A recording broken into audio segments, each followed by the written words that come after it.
On active, on active le micro. Bonsoir à tous. Est-ce que vous m'entendez bien? Normalement, oui. Je vois le niveau du micro. Je vois que ça se passe bien. On va passer tout de suite là. La playlist continue à tourner. On ne fait pas la même erreur que durant le Radio Dojo de Livins. On m'entend bien? Super. Bonjour à tous et bienvenue pour ce nouveau numéro de Radio Dojo. Radio Dojo, votre rendez-vous bimensuel, un mercredi sur deux à 21h. Mesdames et messieurs, je vais vous faire une révélation. Moi et le modélisme, c'est un peu une terre inconnue. Pour la simple et bonne raison, non pas que je trouve que c'est un truc de dégénéré ou quoi, mais j'ai pas la patience de ces personnes-là de peindre pendant des heures et des heures des petites figurines. Et voilà, j'ai toujours été un peu étranger à ça, même si je respecte beaucoup ce genre d'artisanat. Et je pensais pas un jour aborder ce thème-là dans Radio Dojo, jusqu'à ce que je sois à la Momiji de Béziers, avec mon ami Sayou qui modère ce live, et qui est d'ailleurs dans le salon parce qu'elle passe quelques jours chez moi, c'est pour ça qu'il y a ce matelas gonflable. Bref, je suis pas là pour raconter ma vie. Et à côté de moi, une personne qui avait un stand qui faisait justement ce genre de peinture très pro, très minutieuse. Et cette personne-là, alors que je faisais la promo de mon travail en tant que vidéaste, mais pour la première fois en tant que streamer, me glisse une petite carte de visite en mode, si ça t'intéresse d'aborder ce genre de sujet sur ta radio libre, préviens-moi. Donc c'est la première fois que je reçois quelqu'un que je n'ai pas invité directement, mais qui s'est proposé pour intervenir.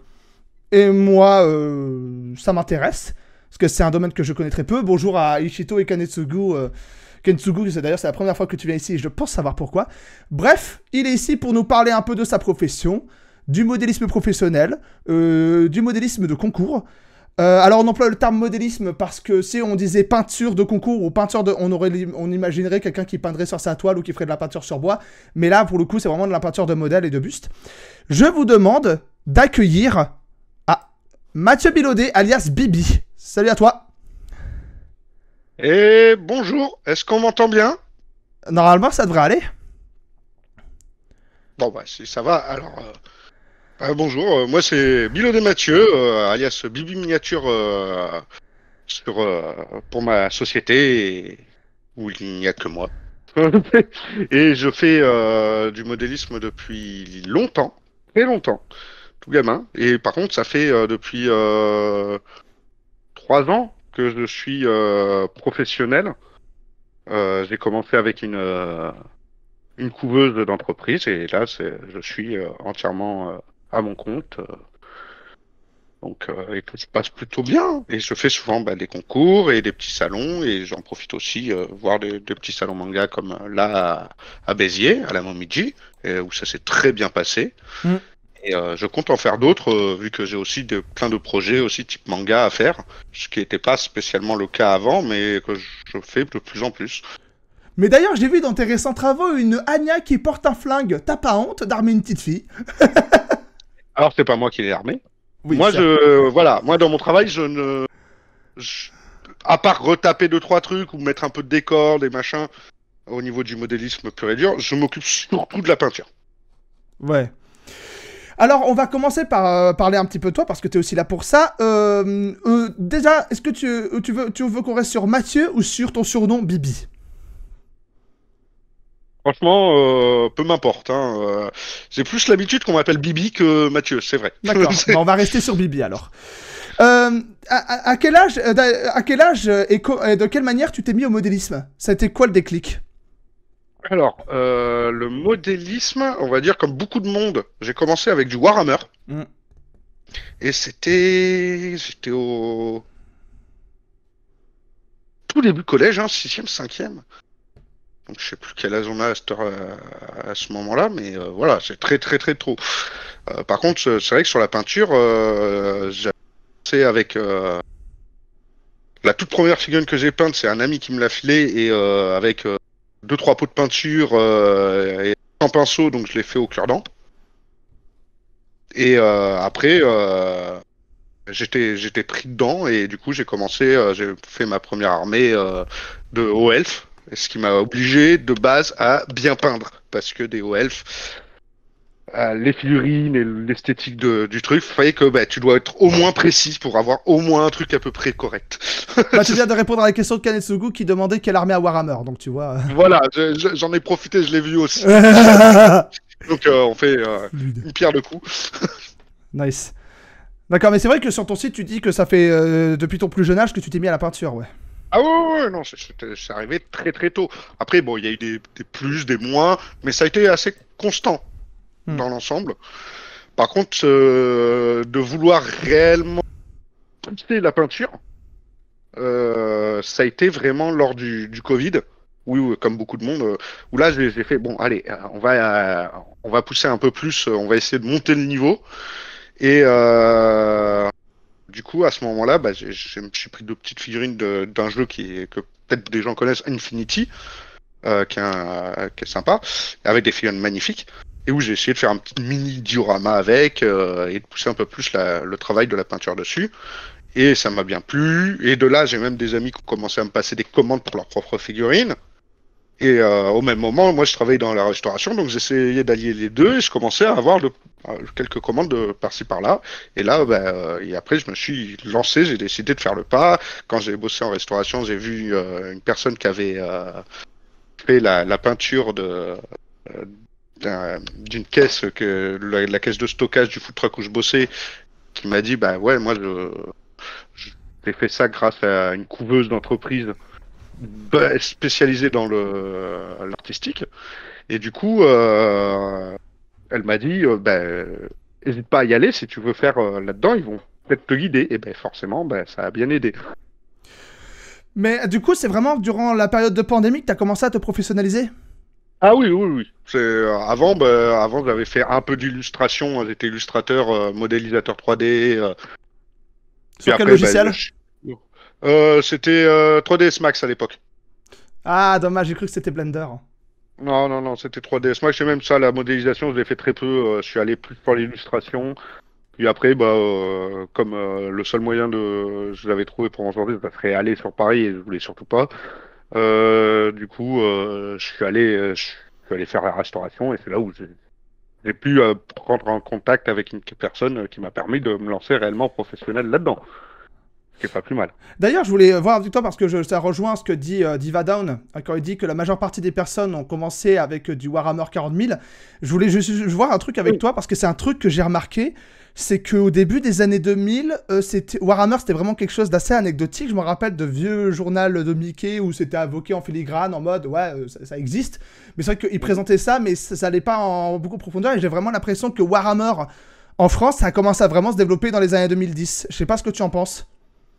Alors, moi, c'est vrai qu'à l'époque, en tout cas, moi, je connais surtout ce qui se passait sur la région de Montpellier. Mm-hmm. À Montpellier, à l'époque, on avait le Forum des Aigles où j'allais et Excalibur.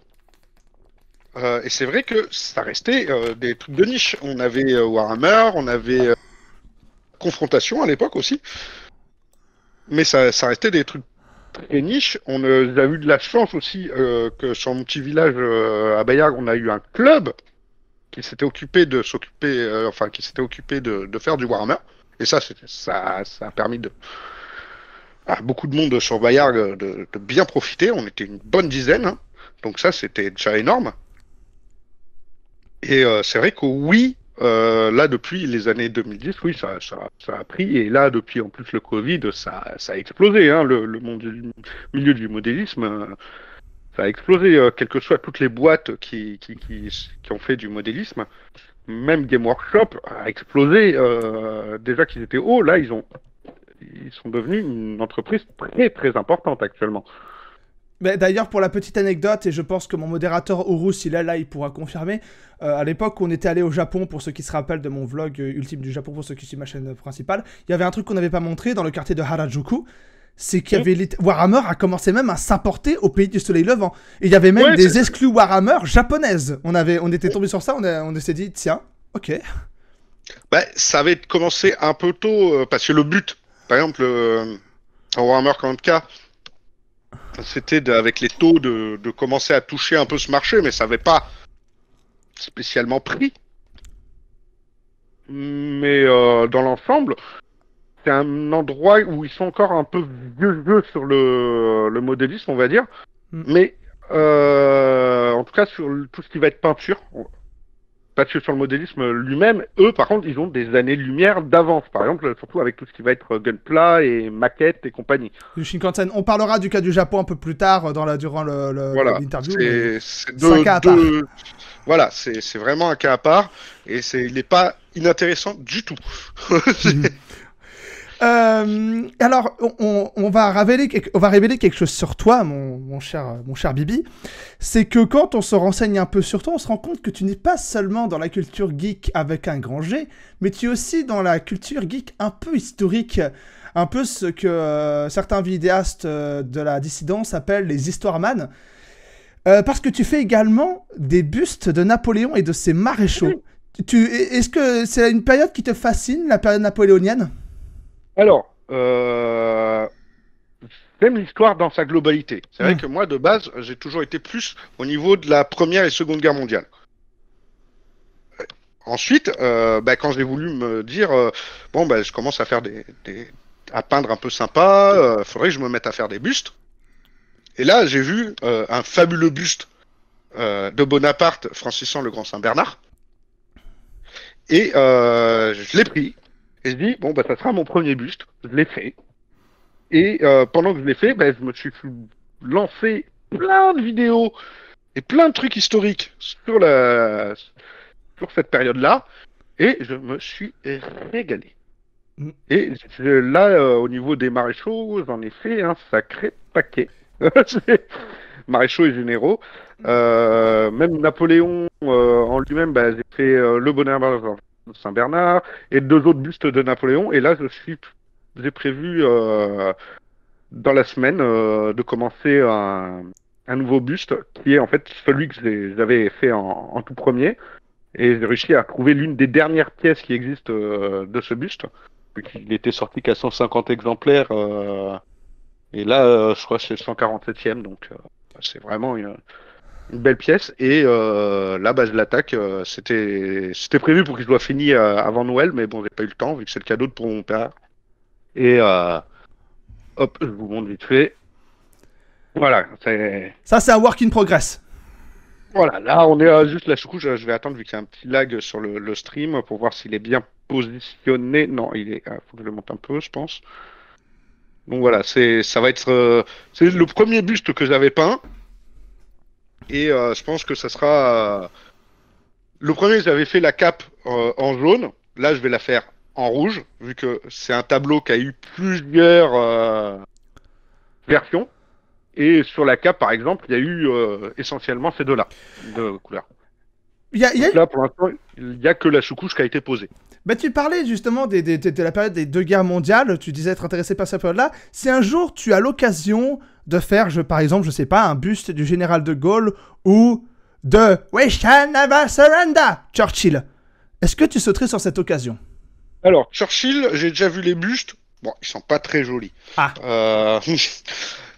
De Gaulle, le problème, c'est que ça n'a pas. Donc oui, je sauterai complètement sur l'occasion. Surtout que, déjà d'une, pour le faire. De 2, pour le faire en cadeau aussi à mon père, qui est grand fan. Et moi aussi, j'aime bien le De Gaulle. Et je pense que ça peut être intéressant, surtout qu'il y a possiblement deux types de bustes à faire avec De Gaulle. On a la période de Gaulle résistant, le De Gaulle avec son petit képi et tout, et sympa. Et le Gaulle du gaullisme. Et le De Gaulle, voilà, président avec son collier médaille, qui peut être très très sympa. Et même plus intéressant au niveau de la peinture. Une autre petite question. Là, tu t'avais dit justement avant le live que je te réservais une question sur l'actu. Forcément, on ne va pas y couper. Tu n'es pas sans savoir que le cinéaste britannique Ridley Scott a sorti un film sur Napoléon. Est-ce que tu l'as vu et quel a été ton avis dessus ? Alors, je ne l'ai pas vu. Ah. Parce que je ne vais pas au cinéma. Merde. Donc, j'attends d'avoir accès au film. En tout cas, la bande-annonce, elle fait rêver. Mais les retours apparemment qu'il y en a eu, beaucoup moins. Je sais qu'il y a son Altesse le Prince Joachim Murat qui s'est montré très critique vis-à-vis du film. Ouais, j'ai entendu cette critique-là aussi. Donc c'est possiblement qu'elle est à peu près justifiée. À mon avis, on peut y passer un bon moment, mais je pense que Ridley Scott, de toute façon, ça fait un petit moment qu'il n'est plus à son prime, hein, pour faire un peu d'anglicisme. Bah, il a toujours été un technicien, hein, quand tu regardes. Ah non, ça reste sur Alien, c'était un technicien. Les belles images. Les vraies têtes pensantes, par exemple, de Alien, c'était Dan O'Bannon, Ronald Shusett et H.R. Giger. Ça a toujours été ça. Hein. Ouais. Peut-être qu'il arrive à moins bien s'entourer. Mais c'est intéressant parce que Joachim Murat, justement, pour ceux qui n'ont pas vu, il y a son interview chez le Cercle Aristote où il en parle.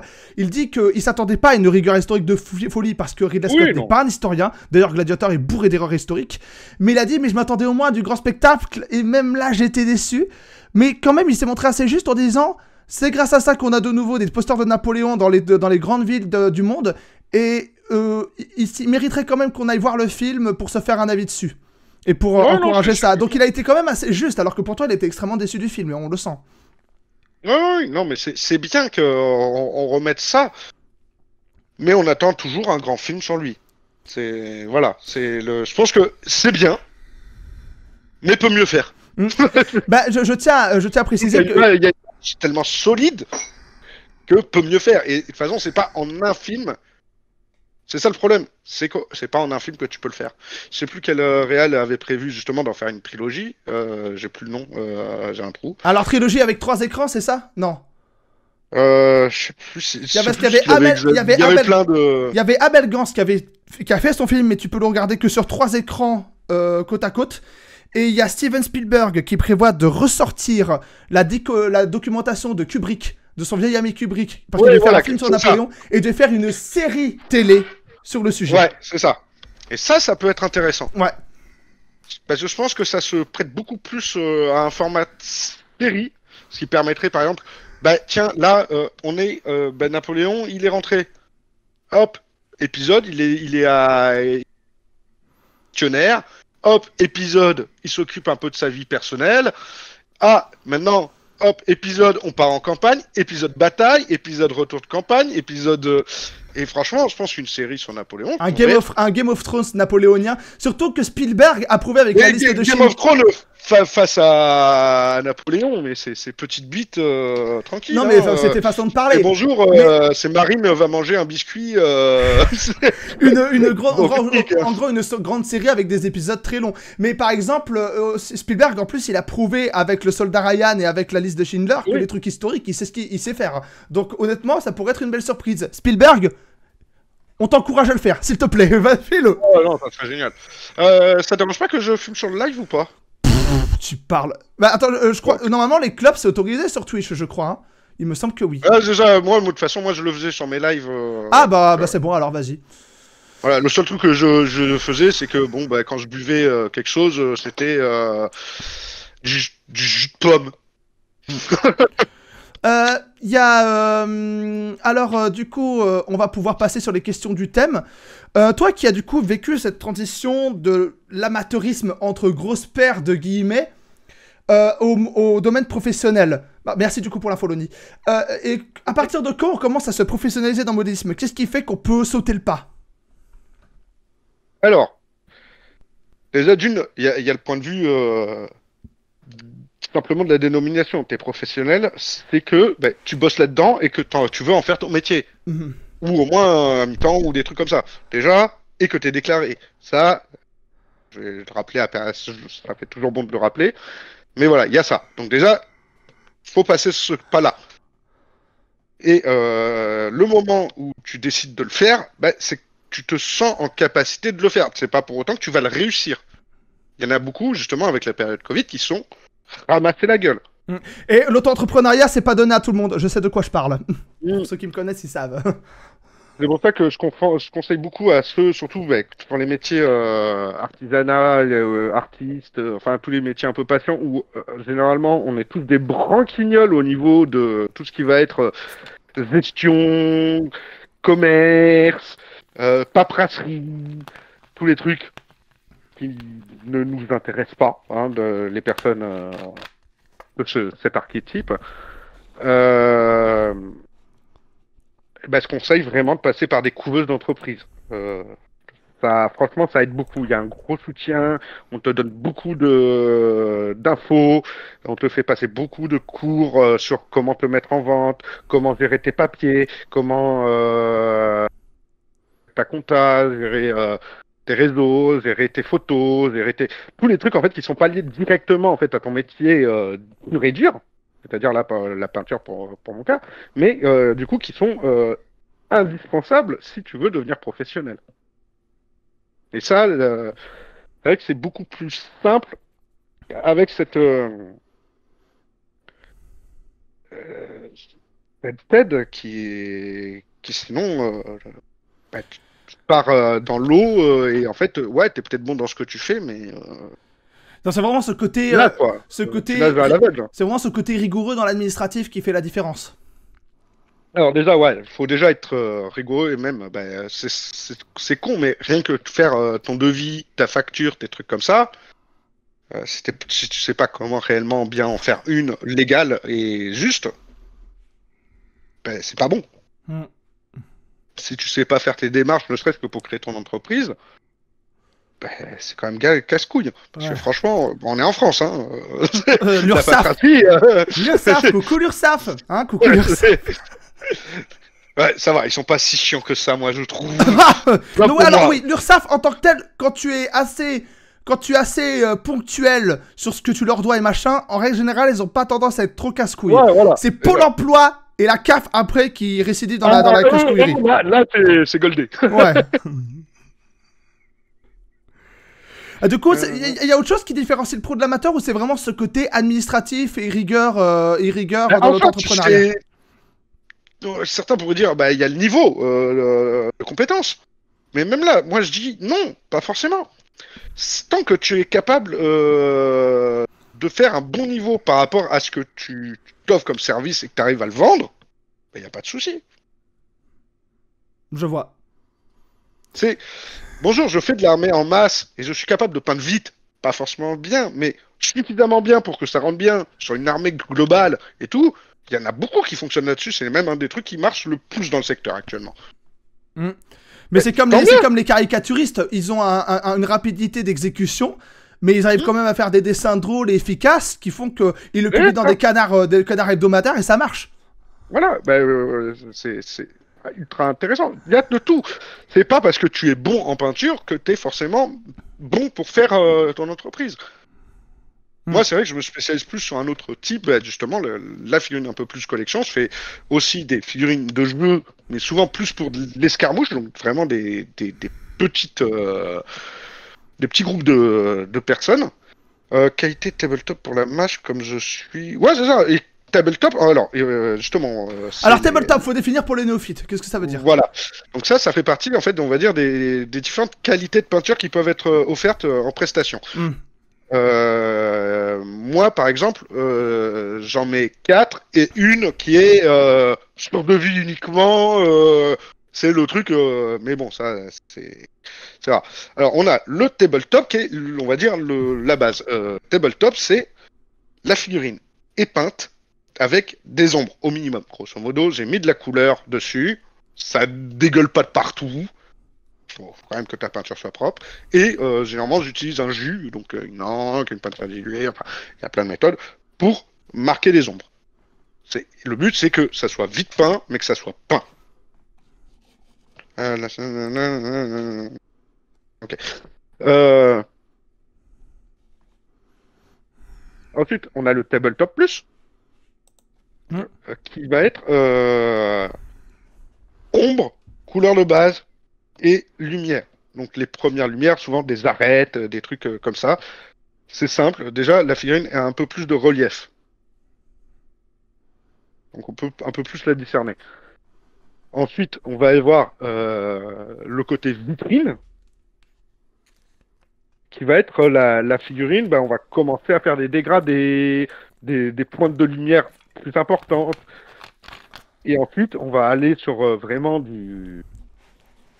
qu'on va appeler le box art ou la belle figurine comme il faut, où là, on est sur des dégradés ultra lissés, enfin, on est sur de la très belle figurine. Et là, de toute façon, les prix, à chaque fois, ça monte de manière exponentielle sur les services.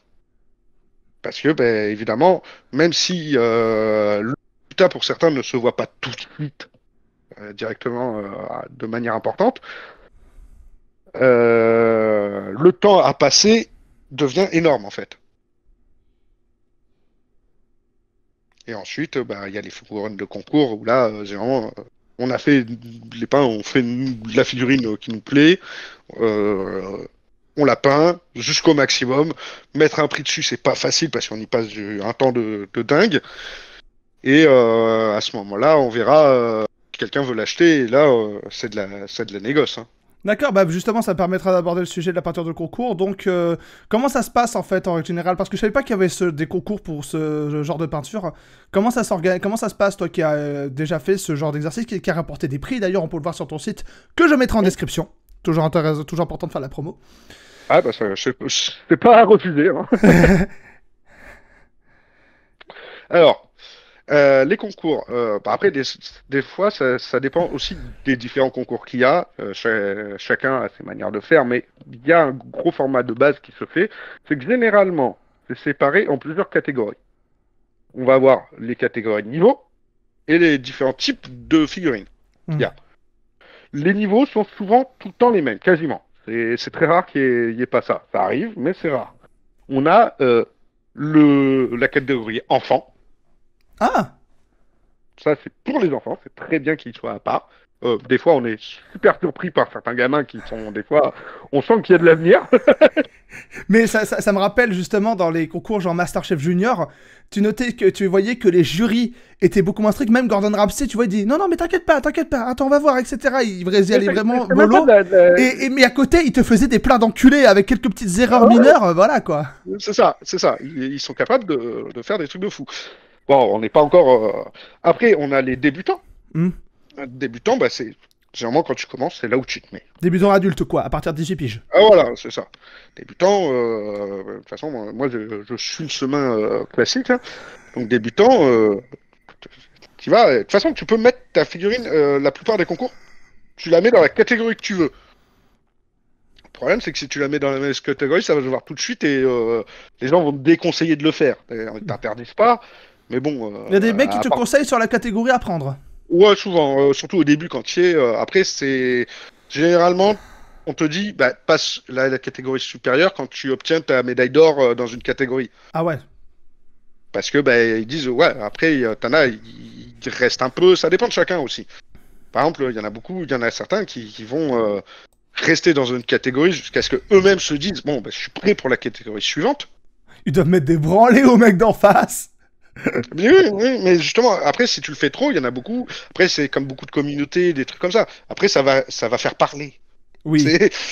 Donc, une personne qui va y rester trop longtemps dans la même catégorie, alors, et qui rapporte à chaque fois des médailles d'or, on lui dit, oh, laisse la place aux autres, passe à l'autre, hein, t'as le niveau, c'est bon. Ouais.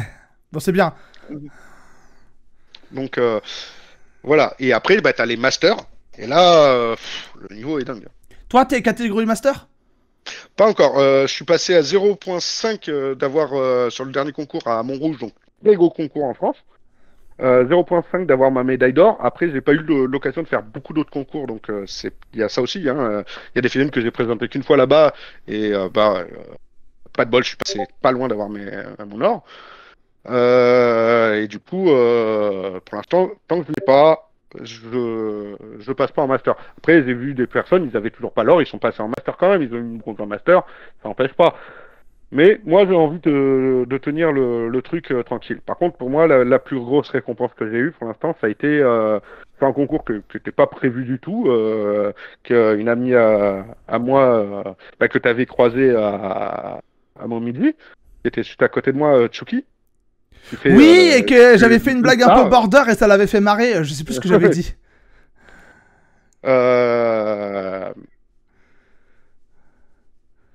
Je répondrai à toi, Kanetsug, un peu plus tard. Je finis avant de perdre le fil de ma pensée. Vas-y, vas-y. Je disais, Tsuga, ouais, qui m'avait dit bah, tiens, il y a un petit concours à Paris pour les gunpla, fais-le. j'avais envie d'en peindre un. Premier, un Gundam Freedom en MG. Je me suis fait chier à le peindre pendant super longtemps. Ça a été. Tu fais du Gunpla aussi? Ouais, ouais, bon, j'en ai fait que un pour l'instant. J'ai D'accord. prévu un diorama pour l'année aussi. Mais voilà.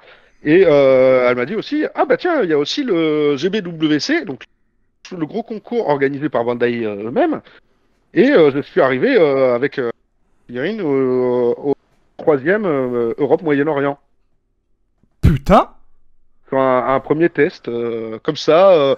Du coup, je suis allé à Lyon, carrément Bandai France, pour prendre des photos avec eux. C'était d'ailleurs une super expérience. Europe, Moyen-Orient, il y a des robots qui sont bons dans cette catégorie? Alors, c'est la région officielle par Bandai. Pas vu un seul bœuf là-bas. Mais du coup, c'est pour ça que tu voulais C'est voir pas le. impossible qu'il y en ait, hein, mais je les ai pas vus. C'est pour ça que t'avais vu le radio dojo avec Dimitri Seraki. Tu voulais savoir si on parle à un moment de Gunpla. Ouais, ouais, et même, bah, tu me l'avais dit, et c'est vrai que ça m'intéresse. Bah, c'est un peu comme les trucs napoléoniens. À la base, j'étais pas méca compagnie, et c'est parce que bah, il y avait la petite boutique à Montpellier qui est Easter Egg et qui ont ouvert la boutique Hobby Shop essentiellement de Plamo, donc du Gunpla et autres dérivés. Et, du coup, j'ai testé, je me suis régalé. Et là, j'arrête pas en loisir, j'en monte un bon paquet. Mais là, voilà, ça c'était la première fois. Et après, oui, donc là, pour continuer sur les concours, bah, je vais continuer mes trucs. Hein. Là, j'ai prévu différentes peintures de concours. Donc, le buste de Napoléon qui est prévu aussi pour l'historique en concours. Et un autre buste qui est derrière. Là. Ah, faut pas que je me pète la gueule. Voilà. Pareil, généralement, c'est les bustes concours, c'est des bustes que je prévois pour les cadeaux pour la famille. Parce que comme c'est pas trop prévu pour être vendu, à part certains. Tu parles beaucoup de faire des cadeaux à ton père et il est pas beaucoup passionné parce que. Il est beaucoup intéressé par ce que tu fais? Ouais, ils aiment toujours ce que je fais et ça me fait plaisir toujours de leur. Oula, ouais, non, la lumière, c'est peut-être too much. Donc voilà, ça c'est pour ma mère. Et voilà, c'est. Bon, je sais pas si on voit bien, mais voilà. Et ça, les patchers concours, de toute façon, ça prend tellement de temps que, comme je dis, mettre un chiffre dessus, et c'est des trucs où j'ai envie de me faire plaisir. Et après, ce qu'il y a de bien, c'est que si je les offre en cadeau, souvent, bah, ça me permet de les rembarquer en concours après. C'est ça. Et donc là, il y aura le napoléonien. Il y en a une autre que j'avais passé beaucoup de temps, bah, justement, avec laquelle j'ai failli avoir mon or à rouge. Mais oui, l'octopunting à Lyon, ouais, excellent. J'adore. Il y a que cette année où j'y suis pas allé. Ça faisait 2-3 ans que j'y vais. Je me régale à chaque fois. Des gens très très bien à l'octopainting, qui est du coup sur l'Octogone à Lyon, qui est une grosse convention jeux de société, jeux de rôle et jeux de plateau euh, là-bas. Et c'est vrai que le concours de peinture a un niveau assez exceptionnel. Et du coup, ouais, Et Kensugu, pour les catégories, et pour et pour cette année, ben, je sais pas. Actuellement, là, je suis dans une situation un peu délicate au niveau de la famille. Donc, je sais pas quand est-ce que je peux sortir et tout. Ben, par exemple, j'avais prévu, comme je dit, cette année, j'avais prévu d'aller à l'Octogone. Ça peut pas plus se faire. Donc, il y a beaucoup de trucs. Pour l'instant, je peux le faire. J'y serai. Mais bon, ça, voilà. Il y a rien de gagné et d'assuré. Même là, pour peindre, non, c'était les deux bustes là que j'avais à faire pour Noël, ils auraient déjà dû être finis s'ils étaient dans une situation classique. Mais ça, c'est un autre truc là, c'est un parcours de vie différent, mais ouais, c'est un temps et puis c'est comme ça. Mais ça D'ailleurs, m'empêche pas de continuer à faire mes trucs. Et pour finir quand même sur les différentes catégories, donc là, j'avais produit les niveaux.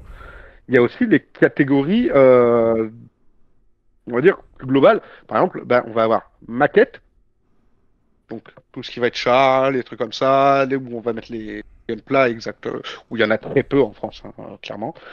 Euh, on va avoir fantastique, historique, diorama, et après, selon les trucs, il y en a d'autres. Ça, c'est les plus grandes, on va dire. Maquette, historique, fantastique. C'est figurine historique, figurine fantastique. Et en figurine, il y a aussi les bustes. Hein. Et maquette. Ça va être les trois grands. Et après, diorama. Ça va être les trois grands trucs à part. Et après, ça, selon les salons, ils rajoutent ou pas. D'accord. Et quelle était ta meilleure expérience d'ailleurs durant les peintures de concours? Meilleure expérience? Ouais. Il y a vraiment un salon où tu as kiffé Alors déjà, d'une, il n'y en a aucun où je me suis fait vraiment chier. Parce qu'à chaque fois, Bon, déjà, ça c'est va pas. génial. Moi, je me régale. Euh, Parce qu'ils sont quasiment tous prêts à discuter, à te parler et tout. Et souvent, comme je suis assez hermétique à tout ce qui va être les petites messes basses, les petits trucs, comme il y en a dans tous les trucs, il y en a plein qui m'en ont parlé de ces trucs-là. Mais généralement, ça rentre dans... Je fais, allez, hop, hop, au revoir. Même la momigie, c'est très confidentiel, mais c'est convivial, quoi. C'est ça. Enfin là, c'était pas un concours, c'était une convention, mais tu m'as compris. C'est ça. Et le truc, c'est que non, après la meilleure expérience pour moi, ça a été la toute première, évidemment, le dépucelage. Ça a été le salon de Sansac, qui est vraiment un petit village paumé dans le Cantal, et que j'ai pu y aller grâce à Kazou Danilo de Col 21, que j'ai rencontré à Montpellier. Et qui justement a sa marque en fait de colle et qui a plein de partenariats avec beaucoup de trucs de modélisme et compagnie, et qui est un gars adorable et qui m'a emmené sur beaucoup de salons. Et, euh, et il m'a permis de découvrir justement tous les trucs de salon que j'aurais pas forcément pu aller facilement, et il m'a permis aussi de rencontrer des comités de ce milieu-là. Et ça a été une expérience fabuleuse que je continue. Hein, je continue à aller le voir. C'est quelqu'un de fabuleux.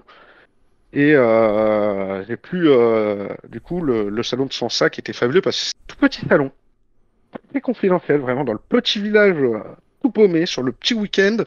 Euh, et en plus, en fait, dedans, ce que on m'a un peu dit au début, mais que j'ai réalisé plus tard à force des expériences, les personnes qui étaient sont vraiment le gratin de la peinture française. Mais pas le gratin, on va dire, récent. C'est pas des jeunes, hein, la moyenne d'âge. Moi, en venant, j'ai permis à ce que la moyenne d'âge soit 50 ans. C'est des darons, quoi. C'est vraiment des mecs. Ah, la plupart sont à la retraite. Hein. Mais le niveau qu'il y avait et les conseils, les trucs, c'était fabuleux et l'accueil était monstrueux. C'était vraiment chaleureuse, conviviale, avec des conseils de dingue. C'était vraiment excellentissime. Je pense que je pouvais pas faire un premier pas meilleur qu'ici. Et est-ce que aussi, est-ce que justement c'était des vétérans qui voyaient en toi un fragment de cette nouvelle génération de peintres de compétition Est-ce que du coup ils voyaient pas, ils voyaient ce qu'il n'y avait pas un peu ça, le respect de cette jeune génération qui veut montrer qu'elle en a dans le ventre? Je sais pas. Ça là-dessus, possible. Possible. Je l'aurais pas trop demandé là-dessus. Mais c'est pas quelque chose qui est impossible parce que j'ai même gardé contact avec certaines de ces personnes qui sont des monstres de la peinture. Bon, souvent c'est de l'historique, hein.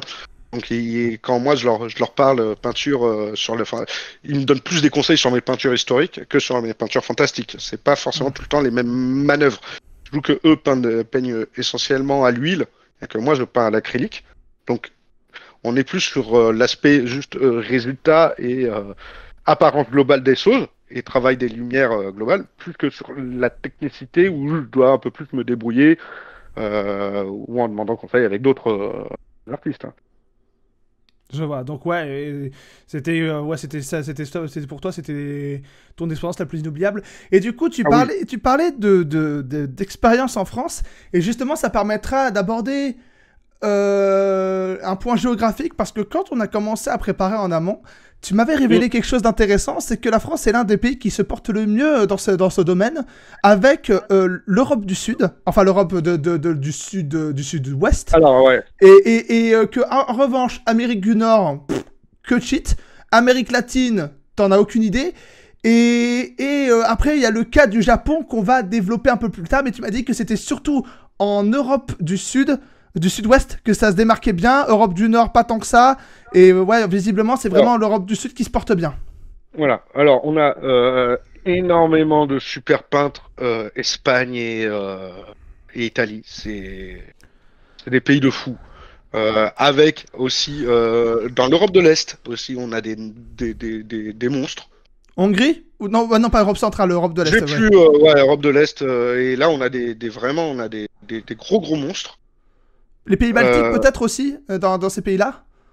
Ou Là, j'aurais pas trop les détails. Ouais, mais c'est vraiment Europe de l'Est, quoi. Vraiment. Ah, ouais, non, non, c'est En Hongrie, il y a aussi des bons gars aussi. Ah, ouais. Il y a aussi des gros concours en Hongrie. Euh, un peu l'Angleterre quand même, mais c'est plus là où c'est produit, on va dire. Surtout, ben, on a Game Workshop, il y a beaucoup de sociétés en Angleterre, il y a aussi en Espagne. Hein.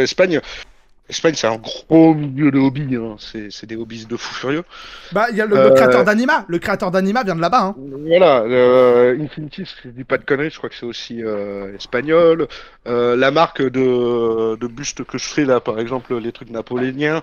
Je dis pas de bêtises, c'est Alexandro Model et puis ils sont où eux? Girona en Espagne. Ouais, c'est des Espagnols. Mais est-ce qu'il y a quelque chose qui pourrait expliquer cet engouement en Europe du Sud-Ouest? Est-ce que c'est peut-être le fait que l'Espagne a toujours eu ce côté un peu rustique dans la culture geek? Je vous parlais justement du créateur d'Anima, qui est un jeu de plateau. Est-ce que le fait qu'il soit un peu plus dans un côté un peu plus rustique, un peu plus artisanal de la culture geek, explique leur expertise dans ce domaine? Je veux dire par artisanal de la culture geek, tu veux dire créateur hobbyiste quoi? Ouais, bah c'est-à-dire créateur de trucs beaucoup plus qui sont beaucoup plus dans le côté manuel, dans le côté fait main, dans le côté évidemment il y a des développeurs de jeux qui sont très talentueux, c'est pas le problème, mais est-ce que ils ont pas plus une culture geek un peu à l'ancienne entre grosses paires de guillemets, même si ça veut rien dire? Ça là-dessus, je saurais pas dire. Faudrait voir, à mon avis, plus la globalité de l'histoire justement de l'Espagne là-dessus. Hmm. Mais je pense que de toute façon, ce qui peut s'en dégager sur la manière espagnole sorte là-dessus sur le milieu du geek, c'est que c'est essentiellement des producteurs en fait, pas des gros producteurs comme par exemple le Japon, les trucs, mais qui vont être justement dans des petits producteurs de petits contenus de plus grosse qualité quand même. En fait, c'est des petits artistes. On va dire qu'ils ont ouais, comme tu disais, ouais, l'artisanat à l'ancienne, mais posé sur le côté geek. Hmm.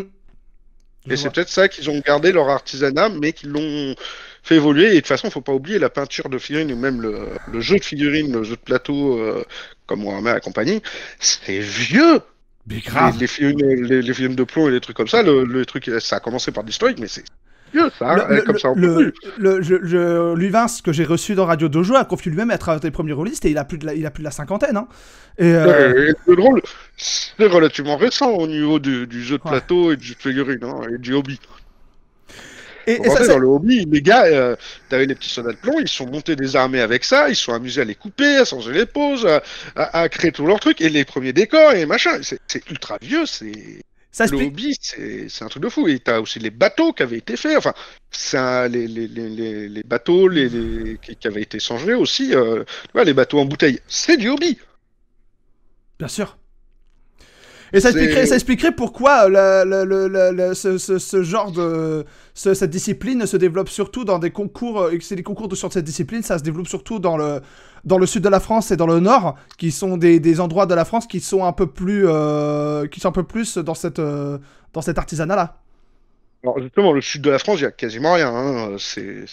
Ah, tu avais dit, non, c'est le Nord-Pas-de-Calais tu avais dit qu'il y avait une grosse... le nord, dans le nord de la France, c'est énorme. De toute façon, il y a quelques petits concours dans le sud, vite fait. J'ai commencé à... Mais c'est vraiment...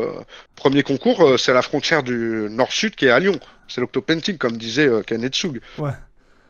C'est déjà le nord de la France.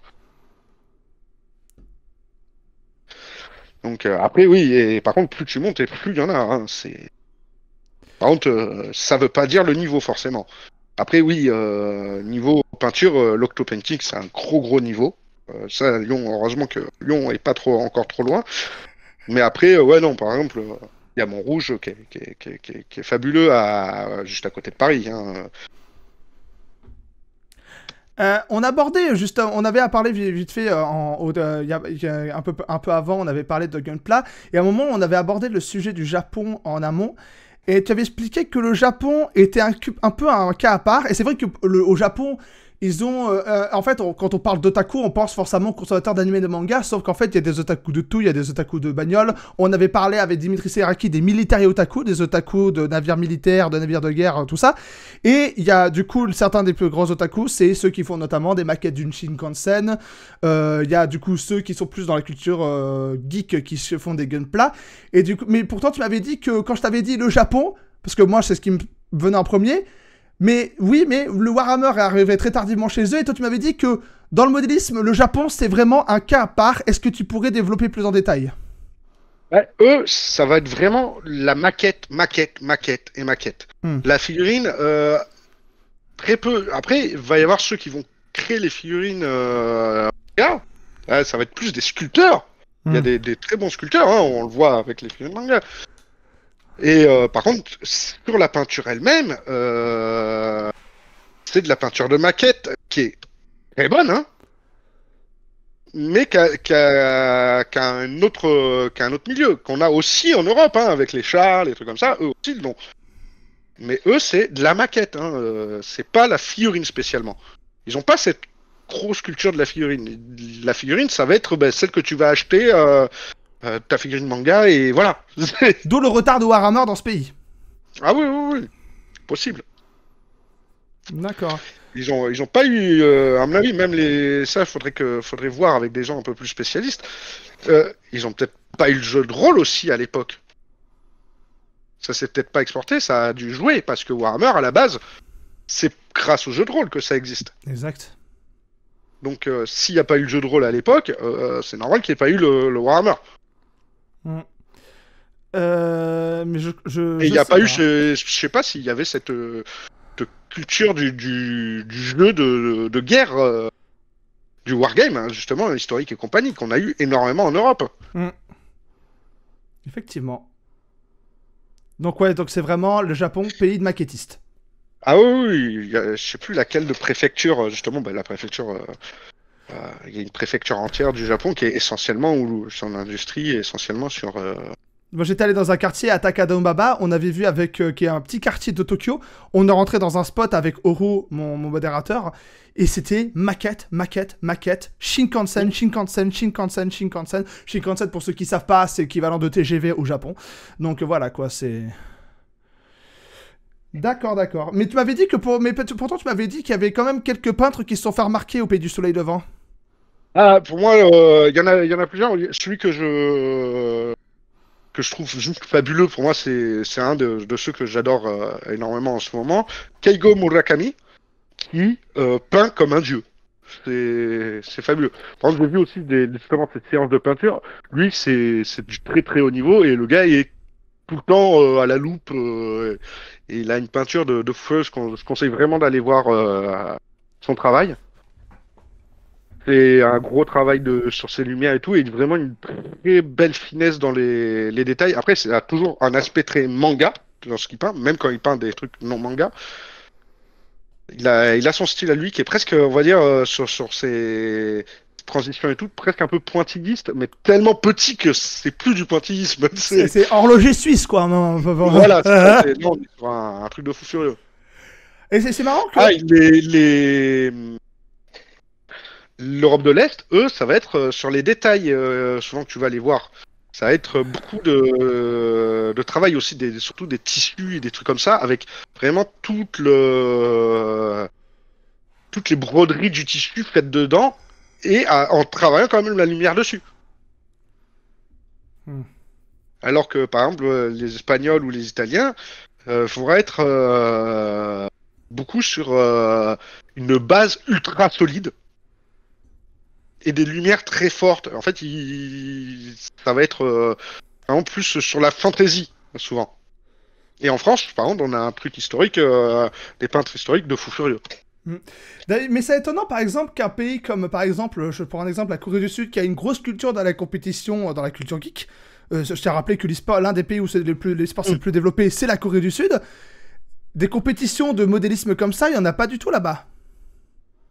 Je sais pas, je suis pas allé là-bas. D'accord. C'est possible. Après, ça reste. Même en fait, faut penser que même ici en France, même quand ça restait un milieu de niche, il y a toujours eu les compétitions. C'est pas pour autant qu'il n'y en a pas. C'est juste qu'on n'en entend pas parler. Faut voir aussi l'écart qu'il y a entre nos pays, ne serait-ce que géographiquement parlant. Là, il y a peut-être quelqu'un qui connaît bien la culture sud-coréenne qui arrive à dire vous dites de la merde. Donc peut-être. Et si c'est le cas, Voilà, rectifiez-nous dans les commentaires de la rediff. Voilà, clairement. Et même au Japon, c'est pas dit. Par contre, ce qui est à peu près sûr, c'est les États-Unis. Et le Canada. Et le Canada. En même temps, le Canada, il y a son père, donc. Voilà. États-Unis, heureusement qu'il y a des très très bons peintres. Parce qu'il faut voir la taille du pays, hein. Mais il faut voir le niveau global de la chose, hein. Pas fou, hein. Tu vas dans une vitrine d'un Game Workshop à... pour eux, c'est ce qu'ils sont en concours, hein. Putain, c'est chaud. Ouais. Alors, quand je dis le Canada, il y a son père, je parle pas du Québec, hein. Je parle vraiment du Canada, on trouve un peu les Canadiens anglophones, c'est pour rigoler. Les Québécois, on vous met pas dedans, on distingue le Canada et le Québec. Bref, petit troll passager. Québec libre. Vive le Québec libre, voilà. PSPP pour les prochaines élections, pour ceux qui ont la ref. Alors, juste, je voudrais te poser une dernière question. Imagine, t'as un gamin qui débarque sur un testant. Par exemple, imagine à une prochaine Momiji, par exemple, si tu y participes. Il y a un gamin qui vient vers toi, entre les 8-10 ans, qui te montre un peu ce qu'il fait. C'est un résultat plutôt sympa pour son âge. Et il dit, écoute, je voudrais faire comme toi. Je voudrais faire de la compétition, des peintures de concours, faire des compétitions, et me professionnaliser comme toi. Bon, il le dit avec ces mots de gamin. Oui. Et toi, quels sont les conseils que tu lui donnerais ? Généralement, je fais déjà, est-ce que tu aimes ce que tu fais? La réponse est oui. Et fais ça dans son temps libre. Après c'est court. Voilà. Ouais, continue. Peins. Hésite pas à aller faire tes concours. Mais pas ça en priorité non plus. Continue tes études, c'est un gamin. Bien sûr. Voilà, on sait pas ce que la vie a. Les études, ça reste quand même la base. Mais continue et fais les concours, discute avec plein de personnes. Améliore-toi, va dans tes centres de hobby, donc soit tes magasins, soit tes assos, continue, et si tu veux, on peut continuer à discuter tous les deux. Moi, c'est avec plaisir que je peux te donner des petits conseils. Et si jamais tu veux t'y mettre sérieusement, t'as plein de gens qui peuvent te donner des cours, moi compris.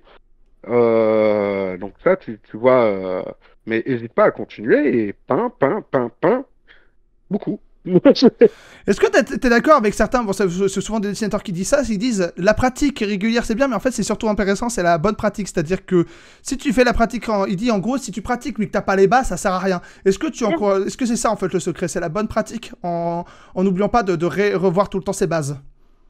Oui, comme dans chaque milieu. Si t'as pas des bases solides, tu pourras faire ce que tu veux, t'as pas les bases. C'est que comme une maison sans édifice, elle se pète à la gueule, quoi. Voilà, c'est la base dans la peinture, déjà, c'est connaître ton principe de tes couleurs, connaître les principes de lumière, et après, petit à petit, tu apprends différents trucs. Déjà, comment tes peintures vont réagir, quel type de peinture tu veux utiliser, du coup, quelles sont les plus adaptées pour ce que tu veux faire. T'as plein déjà, t'as toutes les théories de base, on va dire, lumière, couleur et compagnie. Après, t'apprends ton principe de volume. comment tes volumes fonctionnent.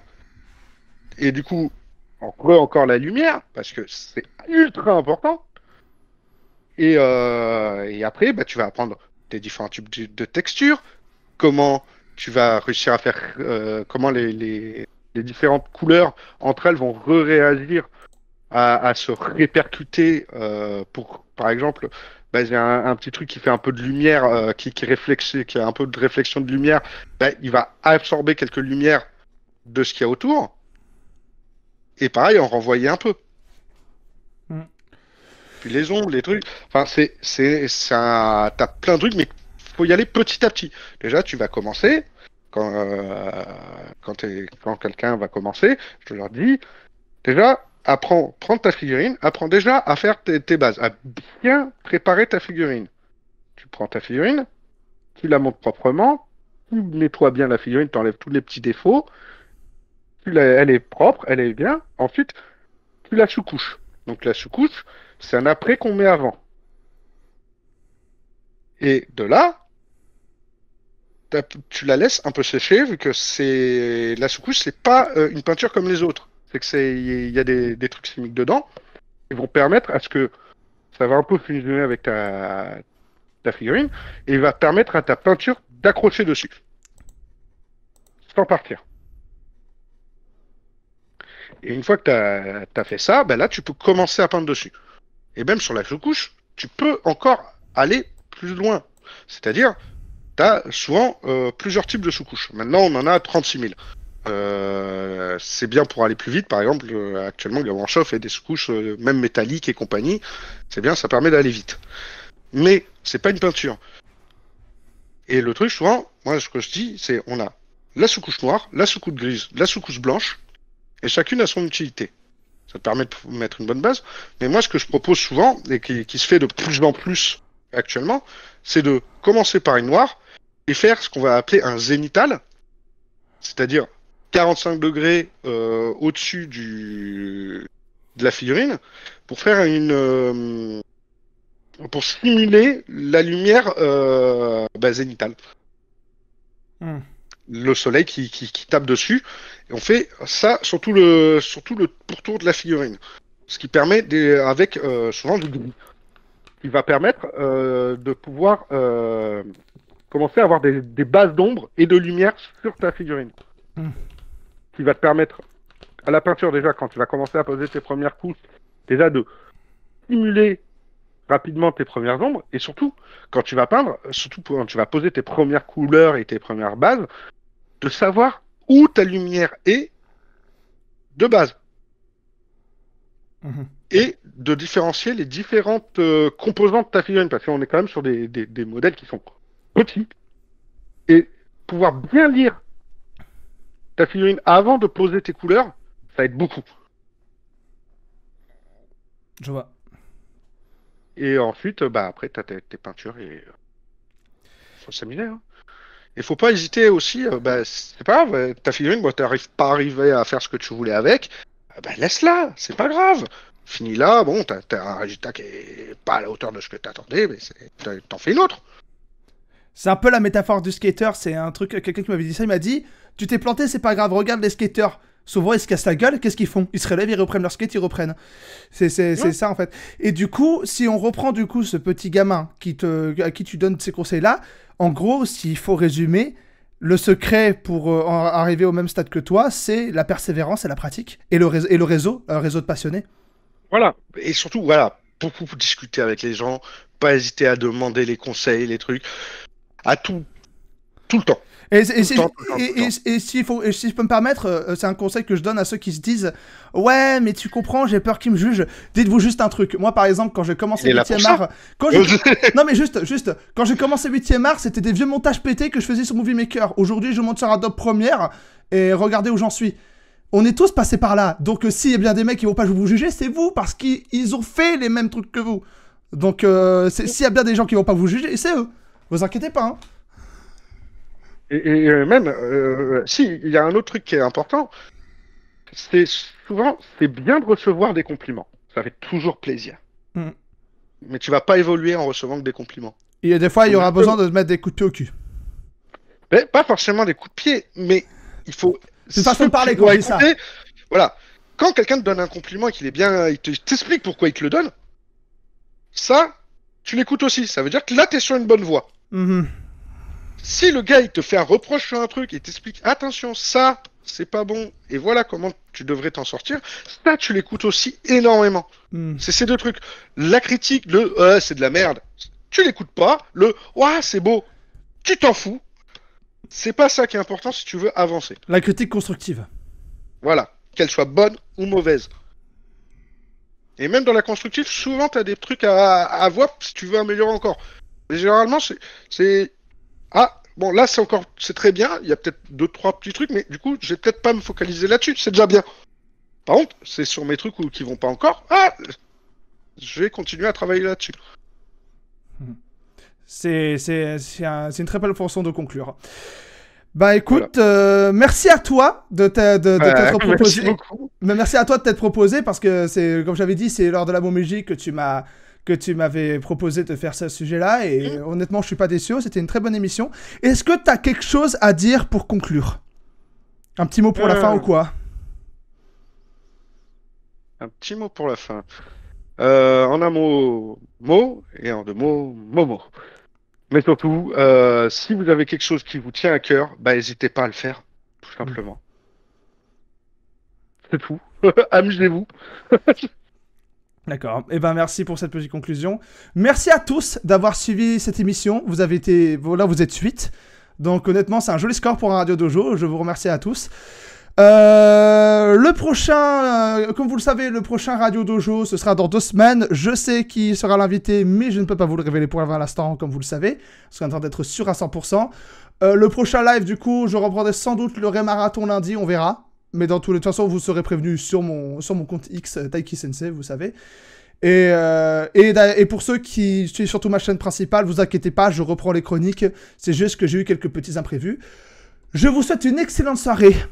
Et je vous dis à la prochaine. Salut les frolos! Et merci à vous tous. Au revoir.